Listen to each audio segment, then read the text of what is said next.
Hello beautiful people, welcome to my channel. In this video I'll be sharing with you things I wish I knew before moving to Canada.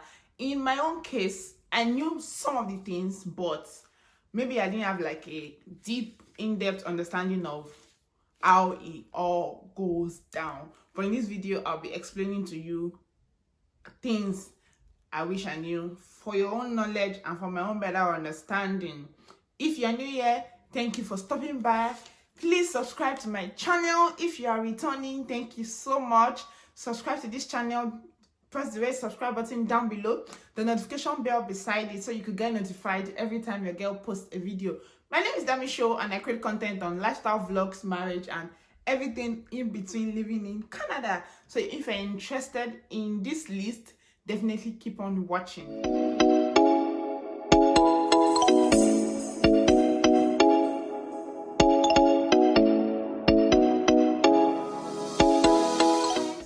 So the first thing on my list is phone bills. Phone bills are expensive. If I want to compare how much I used to pay in Nigeria, the country where I immigrated from, with how much I pay here, guys, believe me, I would not be using phone data at all because it's expensive. It is expensive. So there is phone bill.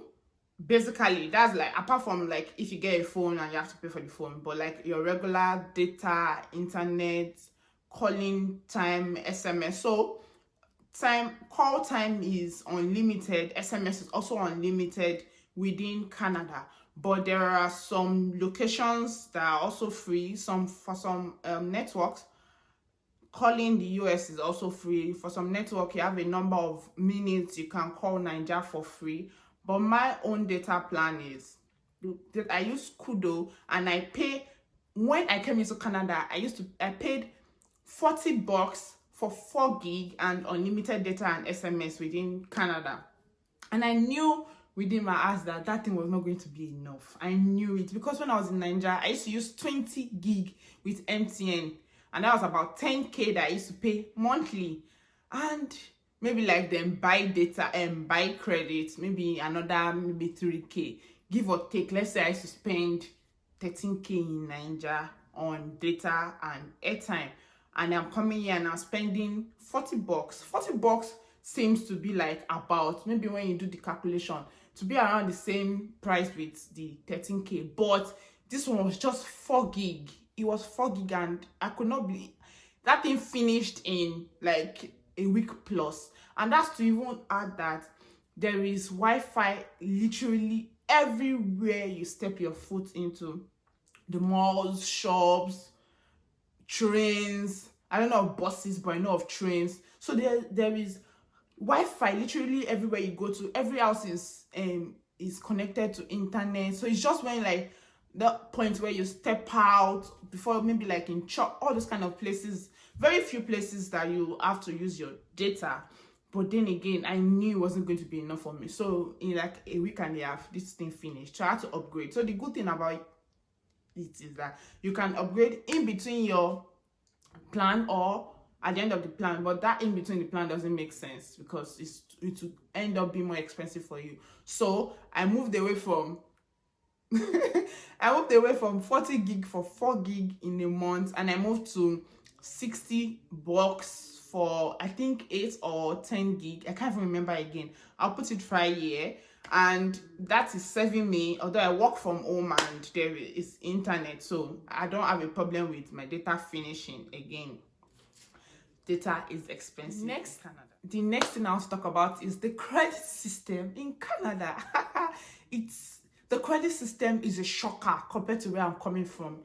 At first I did not understand. Even till now, I'll still say I'm kinda struggling with the system, the credit system, but I definitely have a better understanding of what it is right now. So for you literally have to use your credit card for everything if you want to build your credit score, which is very important for your survival in this country, because everything you need to do financial wise will require your credit score. So for you to build your credit score, you need to use your credit card, and for you to constantly use your credit card. You have to promptly pay your credit bill. That way, your credit score goes up if you don't mess up with it. So, what I'm just trying to tell you that there's a credit system in this country, and you have to literally use your credit card for everything. The third thing I'll be talking about is tax. We all know, and I'm sure you have heard, wherever country you're watching from, I'm sure you must have come across saying that tax is expensive in Canada, which is actually very true. The tax rate is high here, but that's still not compared to some other countries who have 60% of income tax. I think Germany or Russia, I can't remember the country, but there are some countries that are way higher than what Canada gives on income tax. And here in Canada, you have to pay tax on every goods and service you buy. So if you go to a store and you buy something, I know that for like the UK and I think the US, when you go to a store and you see something is £5, $5, you know that tax is already included in it. But the shocker here in Canada is tax is definitely not included on that price tag that you can see on that goods at the store. So if you walk into a shop and you see $5 on a product, by the time you get to the till, you're paying tax on it separately. So for Canada has 3 types of tax: HST, GST, and PST. So HST is harmonized sales tax and GST is general sales tax. I think it's goods sales tax, and then PST is provincial sales tax. So that GST and HST is for the federal government, while the PST is for the province. So for example, in Ontario uses the 3 of them. Ontario uses the HST, PST, and GST, while in Alberta uses only the GST and HST, which means they don't have the province sales tax. That means in Ontario, when you buy anything, your tax on it is 13%, while in Alberta is 5%, because I feel like my own city is a rich city, so is a rich state, so they don't need tax.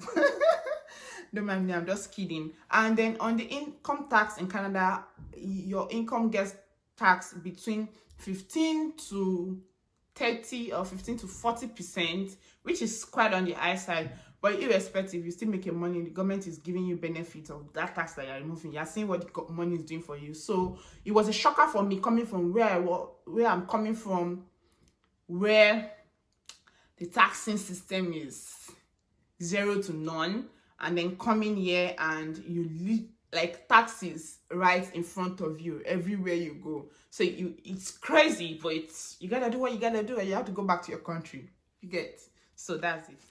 Another thing I wish I knew for sure in a better understanding is healthcare is free in Canada. So I knew healthcare is free. Yeah, I knew that for a fact, but I didn't know things that were not covered under the healthcare system. So for example, healthcare is free. You need to see a doctor, you need to do a surgery, like the major healthcare is free, but medication and prescription isn't free. So if you see a doctor today and they prescribe some drugs to you for medications you need to take, I'm sorry, but the healthcare insurance here doesn't cover it. So you gotta pay out of pocket, or your employer covers it. So there are some companies that provide coverage that covers prescription. Some companies have it up to tens of thousands in a year. Some have just limited. So it depends on your company. Another thing that is also not covered in the general healthcare system is eyes and teeth. They are, I don't know what they fall under. Maybe they fall under cosmetic to them. I don't know, but they are not covered under the general healthcare system as a country.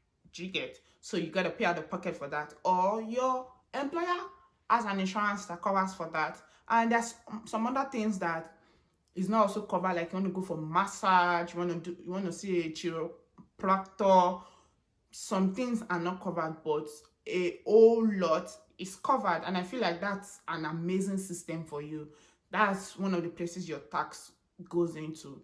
You seeing a doctor, getting a surgery job. Childbirth is free in Canada, as in to the zero. Childbirth is free. Everything that covers that child, that covers that birth is free. A lot of other things, like I want to get a surgery on the board. Like if you hear anything healthcare in Canada, you hear that healthcare in Canada is right. Another thing for me is tipping, guy. I could not believe it. It was a shocker for me.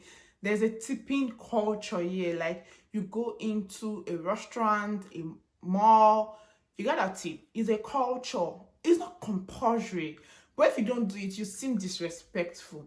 Because apparently I was made to understand that these people are the restaurant, your servers, your whatnot, they earn, I think, minimum wage. I'm not sure.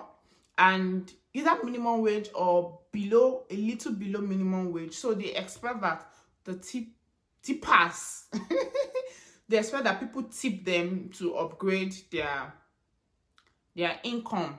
And I think the tipping system is between 5 and 15% of, depending on where you go to, but generally there's a tipping culture here, and it's not compulsory, but it's disrespectful if you go to a restaurant and you don't offer a tip. They look, but me, I've not been paying tip because I'm like, I'm not understanding yet. Maybe when I start, when I get a better understanding, I'll start tipping. But so far, I don't think I've tipped.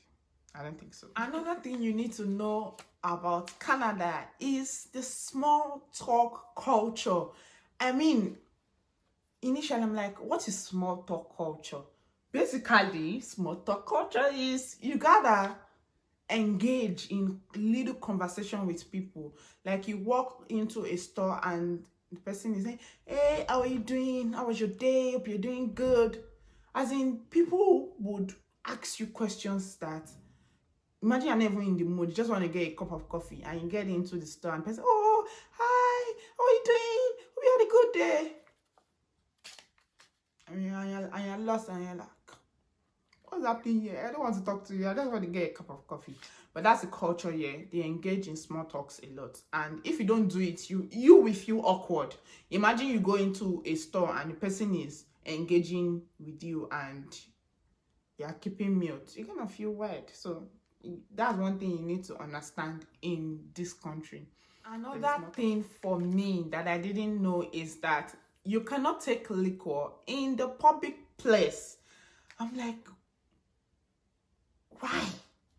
Basically, I don't know if it's a crime, but it's prohibited to take liquor in, like you're just walking on the road or randomly outside. You cannot. No, you cannot. It's not like people around you are going to complain, but when the cops come for you, you're gonna know what's up.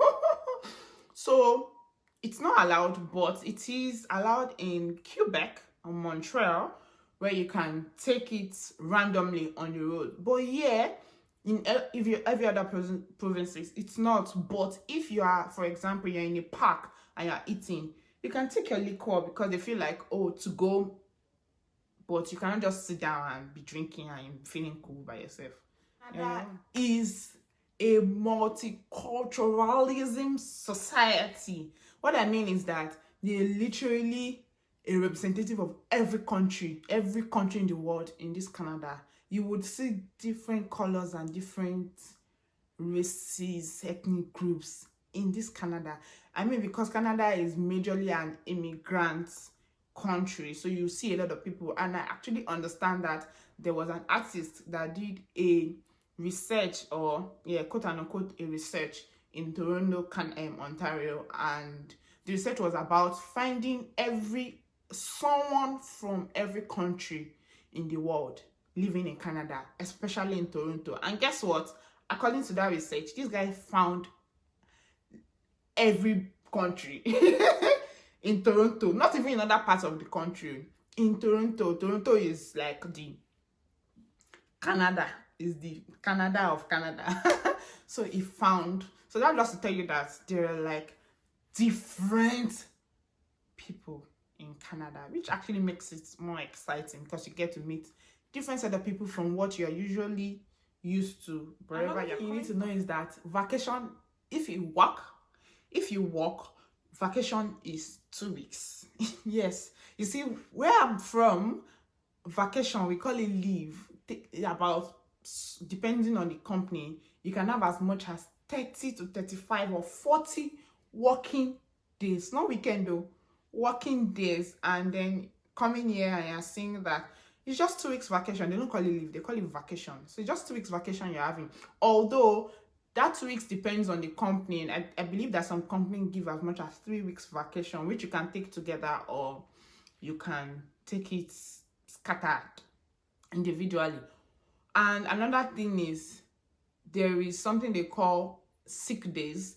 Some companies have sick days up to 20 working days in a year, depending on the company, but most companies have sick days where you can take off time off work and you still get your pay. You get, so basically it's still part of that vacation. It's just a different name, because I believe that you can take your vacation and your sick days all together. I believe so. So that's what it is. Nothing I knew, but now I need to know better, is that Canada is huge. Canada is big. Do you know, like big, big, big. Canada is like, I think, the second or the third largest country in the world. I'll put it somewhere here. And it's actually very interesting because one place is far from the other. For example, in Canada, yeah, you can take as much as 5 hours flight from one province to another.